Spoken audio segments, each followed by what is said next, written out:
Hello hi everyone, hope you are keeping well. This is Vishal Masih and welcome back to my channel Economic Sites. तो आज हम पढ़ेंगे liberalisation. ये part 3 है। अगर किसी ने पार्ट 1 और पार्ट 2 नहीं देखा, प्लीज़ प्लीज़ जाके देखिएगा। उसका डिस्क्रिप्शन में लिंक, अपने जो लिंक है उसका मैं डिस्क्रिप्शन बॉक्स में दे दूंगा। प्लीज़ जाके ज़रूर देखिएगा, तभी आपको ये चैप्टर अच्छे से समझ में आएगा। ठीक है, जैसा कि आप जानते हैं कि न्यू इकोनॉमिक पॉलिसी जो कि आपका चैप्टर ही है पूरा, ठीक है, 1991 के बाद, ठीक है, 1991 या कह सकते हैं 1991 में जो न्यू इकोनॉमिक पॉलिसी हमने ली थी, जिसके अंडर लिबरलाइजेशन, प्राइवेटाइजेशन और ग्लोबलाइजेशन पॉलिसीज़ थी। ठीक है, न्यू इकोनॉमिक पॉलिसीज़ में बेसिकली आपकी तीन पॉलिसी आती हैं, लिबरलाइजेशन, प्राइवेटाइजेशन और ग्लोबलाइजेशन। तो इस पर्टिकुलर वीडियो में मैं पूरा लिबरलाइजेशन कंप्लीट करा दूंगा आपका। तो अगर ये 6 मार्क्स में आता है question, explain the feature and significance, तो मैं आपको लिखने का तरीका और नोट्स भी बता दूंगा कहाँ से कहाँ तक लिखना है आपको। ठीक है, चलिए स्टार्ट करते हैं विद द पॉजिटिव मोड।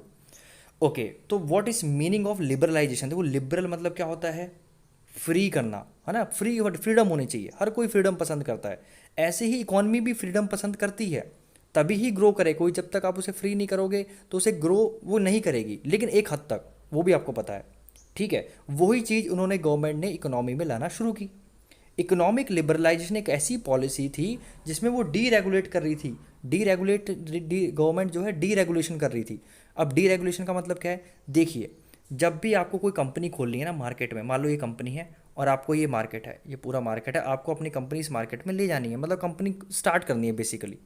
तो आपको गवर्नमेंट के पास जाना है, मतलब 1991 से पहले की बात बता रहा हूँ।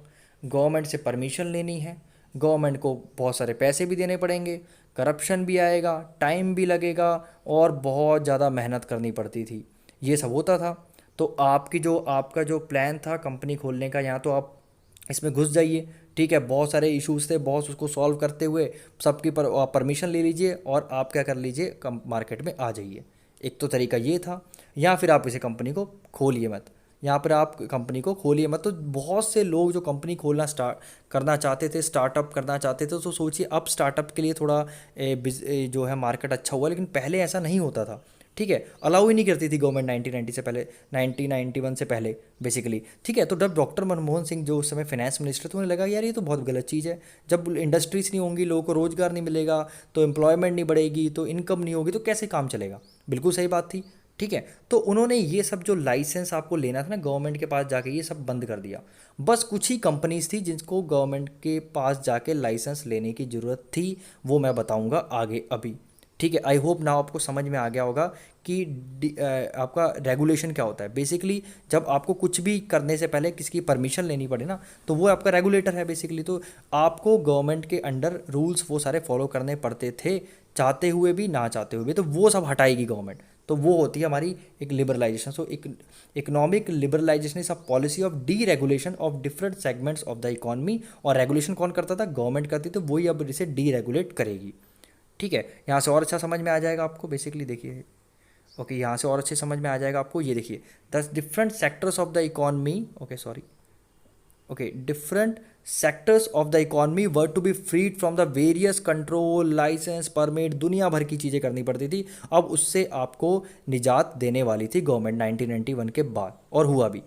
और इंडियन पॉलिसी मेकर जो, मतलब वहाँ की जो गवर्नमेंट थी, मतलब doctor under the guidance of doctor Manmohan Singh, वो क्या सोच रहे थे? Policy of laissez faire. देखो, पॉलिसी ऑफ लेजर फेयर क्या होता है? आपको पता है मार्केट में दो फोर्सेस होती हैं। एक तो होती है डिमांड फोर्स, जो कि हम लोग हैं कंज्यूमर्स, और एक होती है सप्लाई फोर्स, जो कि प्रोड्यूसर्स हैं। तो इस लेजर फेयर का मतलब होता है इन दोनों को फ्री करो आप। कंज्यूमर्स को भी फ्री करो, प्रोड्यूसर्स को भी फ्री करो। उनको फ्रीडम तो दो, उनको लिबरेट तो करो भैया। जाके आप प्रोड्यूस करो, आप जाके कंज्यूम करो। जो आपको कंज्यूम करना है वो कंज्यूम करो, जो प्रोड्यूस करना है प्रोड्यूस करो। तभी तो मनी फ्लो होगा मार्केट में, तभी तो मार्केट बढ़ेगा। बिल्कुल सही बात है। ओके, तो वो चीज़ की गवर्नमेंट ने। तो अब वो की कैसे, वो हमारा फर्स्ट पॉइंट है, या पहला तरीका जो गवर्नमेंट ने अपनाया वो डी लाइसेंसिंग।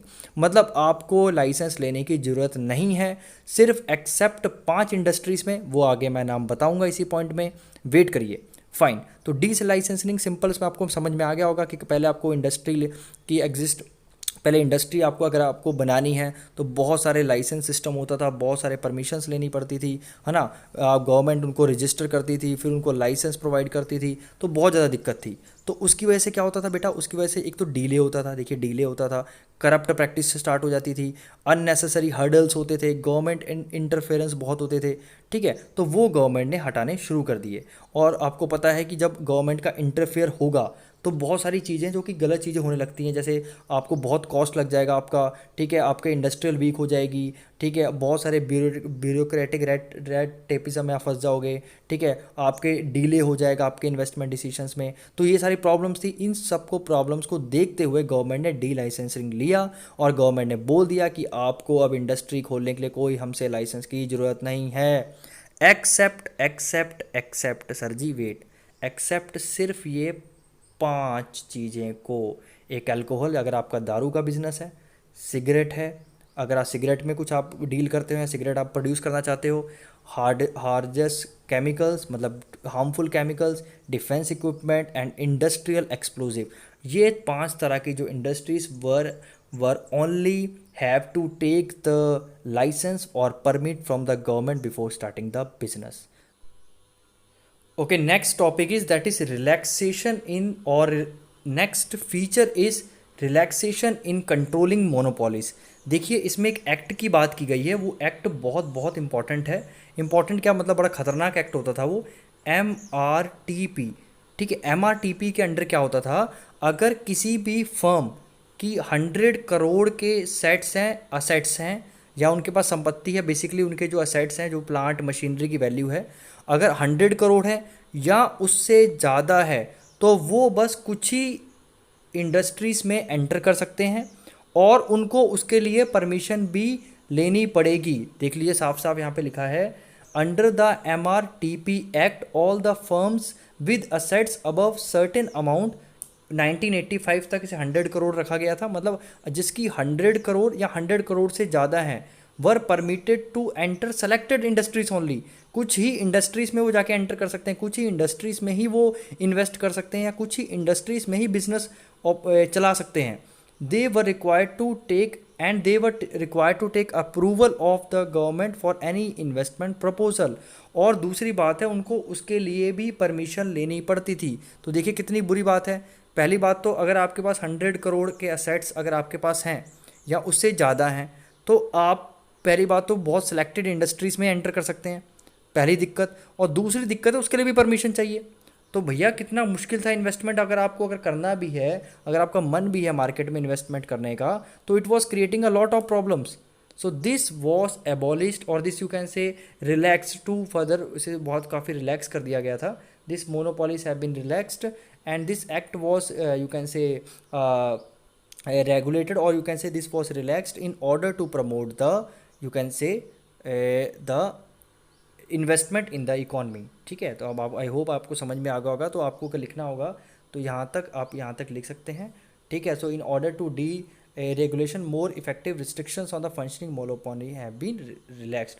तो इसको एक्ट को रिलैक्स किया गया था। ठीक है, यहाँ it was, this act was relaxed by the government. ठीक है, फाइन। नेक्स्ट टॉपिक है आपका, that is industrial policy, industrial location policy liberalised. मतलब पहले क्या होता था, अगर आपको कोई इंडस्ट्री खोले तो आपको लोकेशन से बड़ी प्रॉब्लम होती थी लोगों, क्योंकि अगर मान लीजिए अभी भी आपको भी, अगर आप बहुत ज़्यादा रेसिडेंशियल इलाकों में ना, बहुत ज़्यादा भीड़ भड़ाक में कंपनीज नहीं खोल सकते, अभी भी है वैसे, वो पहले और ज़्यादा था। ठीक है, पहले क्या होता था कि ज़रा से भी कोई रेसिडेंशियल होता था गवर्नमेंट अलाउ नहीं करती थी, लेकिन ऐसा अब चेंज किया गवर्नमेंट। अब गवर्नमेंट ने क्या किया, देखो, in the departure from the earlier industrial location policy, freedom has been given to industry to start their operation at all location. देखो सब लोकेशन अलाउ कर दिया, other than the city with more than 1 million population. मतलब जिस city, मान लीजिए एक city ए है, अगर उसकी 10 लाख लोग उसमें रहते हैं, तो वहाँ पर आपको कंपनी खोलने से पहले परमिशन अब लेनी पड़ेगी। अगर नहीं है तो आप कहीं भी जैसे गांव वगैरह में कहीं भी जहाँ पर नहीं है, ठीक है, और मोस्टली आपको पता है जो कंपनी स्टार्टिंग सेट होती है गांव साइड में ही या थोड़ी ऑफ सिटी से, मतलब ज़्यादा दूर भी नहीं और सिटी में बिल्कुल भी नहीं, तो ताकि क्या होता है उनके लिए भी ईजी हो जाता है, और plus they will can easily get the permission, और वहाँ पे उनको परमिशन नहीं लेनी पड़ती बेसिकली।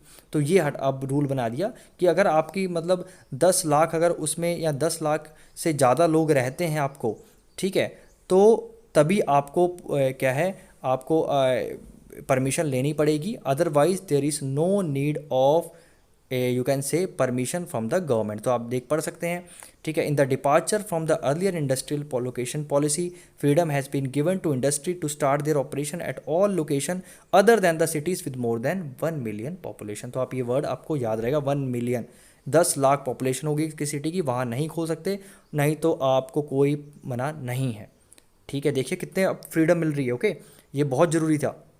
नेक्स्ट है आपका removal of restrictions of mergers. Merger मतलब मान लीजिए कोई एक कंपनी ए है और एक कंपनी बी है, जब दोनों मिलने पे पहले क्या होता है, रिस्ट्रिक्शंस होते थे, है ना, लेकिन अब गवर्नमेंट ने क्या कर दिया, रिस्ट्रिक्ट नहीं किया। चलो आप, जैसे मैं आपको एक बताता हूँ, जैसे मारुति सुजुकी है, मारुति इस इंडियन कंपनी, सुजुकी एक जापानीज़ कंपनी है ना, तो क्या है दोनों ने मर्ज कर रखा है, ओके। ऐसे ही हीरो होंडा एक मर्जर था, तो पहले अलाउ नहीं था, लेकिन अब क्या है गवर्नमेंट ने इसके आफ्टर दिस एक्ट और after this new economic policy और with the introduction of new economic policy 1991, वो मर्जर अब रिस्ट्रिक्शंस नहीं थे, आप कोई भी मर्ज कर सकते हो किसी दूसरी कंपनी के साथ और अपने जो बिजनेस को बढ़ा सकते हो।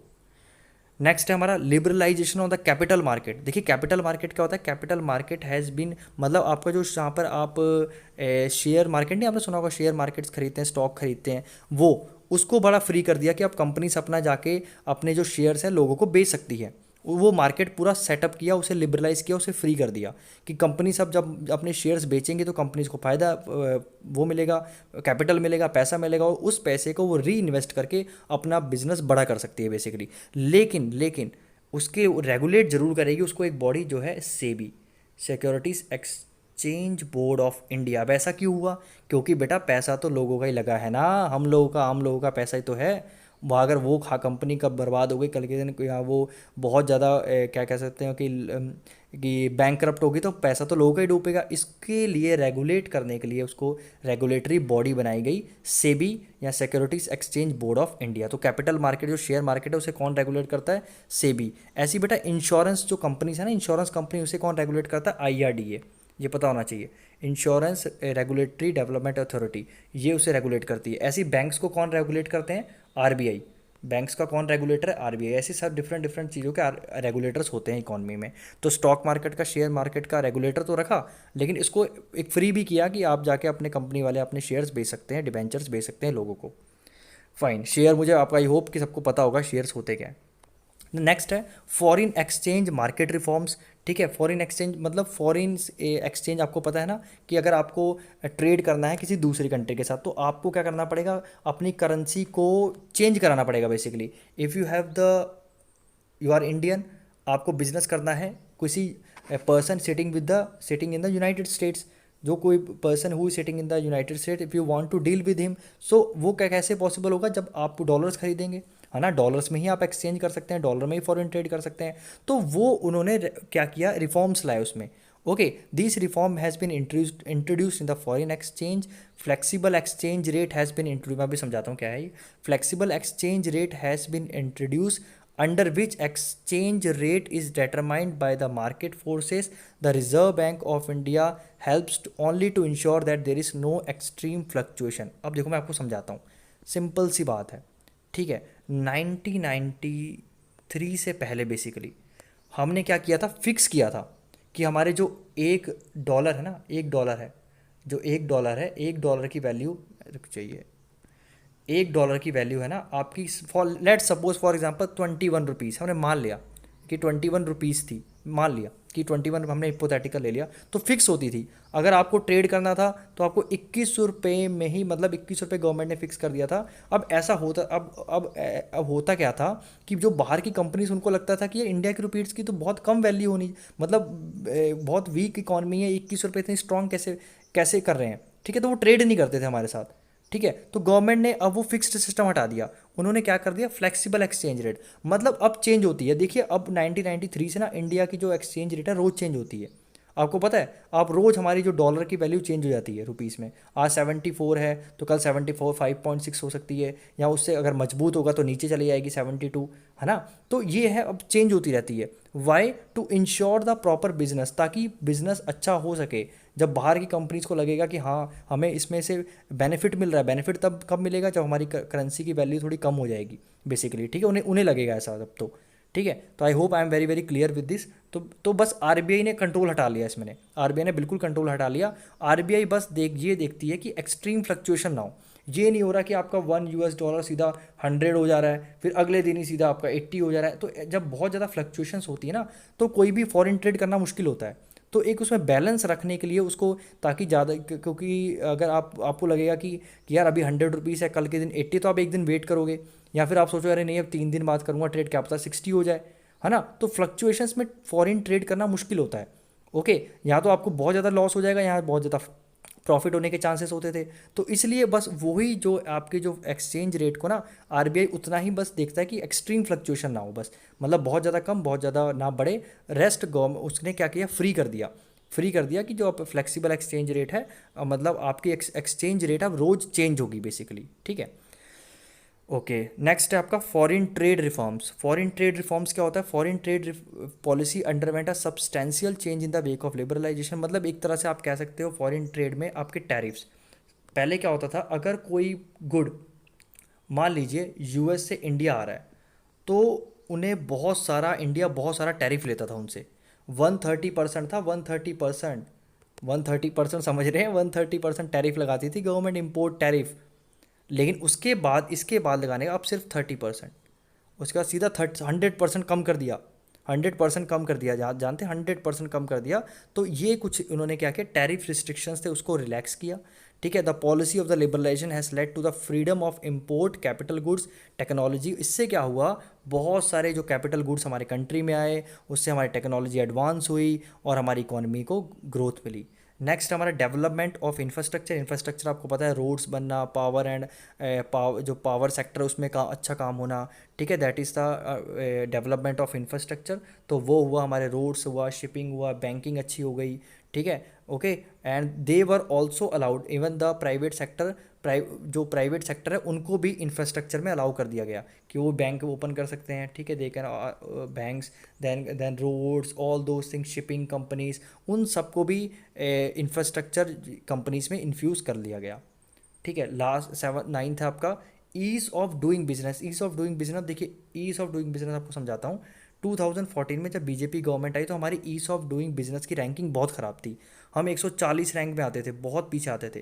देखिए, ईज ऑफ डूइंग बिजनेस होता है कोई कंट्री में कितना आसान है बिजनेस करना, उसे बोलते हैं ईज ऑफ डूइंग बिजनेस। तो पहले हमारे कंट्री में बहुत बहुत डिफिकल्ट होता था बिजनेस करना, ठीक है। और अभी अभी इवन 2014 तक बहुत मुश्किल था, हमारी रैंक 140 आती थी। गवर्नमेंट मतलब कुछ रिस्ट्रिक्शंस होते थे, मे बी टैक्सेशन सिस्टम भी बहुत वो था, कॉम्प्लेक्स था, ठीक है। तो उसको गवर्नमेंट ने थोड़ा सिंप्लीफाई करते करते अब 2019 में बताऊँ हमारी रैंक 61 आ गई। तो हमने बहुत इंप्रूव किया ईज ऑफ डूइंग बिजनेस में। इसमें लिखा है the NDA government has taken a series of measures during the last 3 years to improve of doing business in India. As part of this policy existing rules regarding various licence permissions को और उसको simplify कर दिया गया, ताकि क्या हो, investment friendly country बन जाए हमारी कंट्री, इन्वेस्टमेंट फ्रेंडली, लोग आके इन्वेस्ट करें और होम कंपनीज ईजिली इन्वेस्ट कर सकें आराम से। समझ में आ गया आपको, बात समझ में आ गई। तो ईज ऑफ डूइंग बिजनेस होता क्या, किसी कंट्री में बिजनेस करना कितना ईजी है, या कोई कंट्री कितना इन्वेस्टमेंट फ्रेंडली कंपनी का एनवायरनमेंट क्रिएट करके देती है, ठीक है, बिजनेसमैन्स को। लास्ट है हमारा अदर चेंजेस, बहुत बाकी चेंजेस भी किए गए, जैसे several changes done by the RBI. बहुत सारे जो कमर्शियल बैंक्स हैं, ठीक है, प्राइस कंट्रोल है, वो सब चीज़ें भी उसको भी फ्री किया गया, ठीक है। और आरबीआई ने अब बीइंग अ रेगुलेटर का काम नहीं किया, बीइंग अ फैसिलिटेटर, ठीक है। आरबीआई को रेगुलेटर बोला जाता है, नो डाउट, लेकिन अब वो फैसिलिटेट करता है, मतलब उनकी हेल्प भी करता है कि उनको ग्रो करने के लिए। अब ये नहीं कि सिंपल जो बैंक्स हैं, ठीक है, उनको बस रेगुलेट ही करे, उन्हें ऑर्डर ही दे, उनको उनको डेवलप करने में भी हेल्प करता है वो। तो उसने अपना रोल चेंज किया ऐसा, रेगुलेटर टू फैसिलिटेटर, ठीक है। लेकिन ऑन द होल अभी भी आरबीआई क्या है, रेगुलेटर है, एक्सट्रीम पावर है आरबीआई के पास अभी भी इंडिया में, ठीक है। तो ये सारे हमारे जो पॉलिसीज़ थे आपको होपफुली समझ में आ गई होगी, मैंने सारी एक्सप्लेन कर दी हैं, लेकिन 5 अच्छे से पढ़ लीजिए, कोई भी जो आपको ईजी लगती है। अब देख लीजिए सिग्निफिकेंस, इसकी इंपॉर्टेंस बहुत ही आपको समझ में आ ही गया होगा कि जब फ्री हो जाएंगी कंपनीज, खुलेगा, रोज़गार पैदा होगा, लोगों को इनकम मिलेगी, तो आप खुद भी लिख सकते हैं, लेकिन अगर आपको थोड़ा पॉलिश लैंग्वेज लिखना है तो आप ये पढ़ सकते हैं। Policy of the liberalisation has try to overcome the problem of control raj खत्म हो गया, है ना। कंट्रोल, अब जो पहले कंट्रोल करती थी गवर्नमेंट इतनी सारी चीज़ों में, वो ख़त्म कर दिया। Such as a problem of uncalled delays corruptions, वो ख़त्म हो गई चीज़ें। Liberalisation policy has provide a freedom to the entrepreneurs, उनको फ्रीडम मिली, ठीक है। Liberalisation policy has injected a spirit of competition, बहुत इंपॉर्टेंट है, क्योंकि इसकी वजह से क्या हुआ, मार्केट ओपन हुआ, और जब मार्केट ओपन होता है तो बहुत सारी कंपनीज आती हैं, उसकी वजह से फिर जो कंपटीशन फेस करना पड़ता है आपस में, जब कंपटीशन फेस करना पड़ेगा तो उन्हें अपनी क्वालिटी पे बहुत बहुत ध्यान रखना पड़ेगा। उससे क्या होगी, एफिशिएंसी बढ़ेगी और इन्वेस्टमेंट अच्छी होगी हमारी कंट्री में। So I hope, so next video में हम प्राइवेटाइजेशन को पूरा कवर कर लेंगे, तो आपका 6 मार्क्स का क्वेश्चन ये पूरा कवर हो गया। ये अलग से 3 मार्क्स का भी आ सकता है कि what is the significance of the liberalisation policy, और आपका 6 मार्क्स का क्वेश्चन बनता है फीचर्स ऑफ लिबरलाइजेशन। बेसिकली ये जो है, ये 6 नंबर का सवाल है आपका, इसका कोई भी 4 से 5 पॉइंट अच्छे से पढ़ लीजिए, ठीक है। अगर 6 भी पढ़ सकते हैं, अगर एक भूल जाए तो 5 तो लिख ही दीजिए अच्छे से। I hope I am very clear, thank you so much.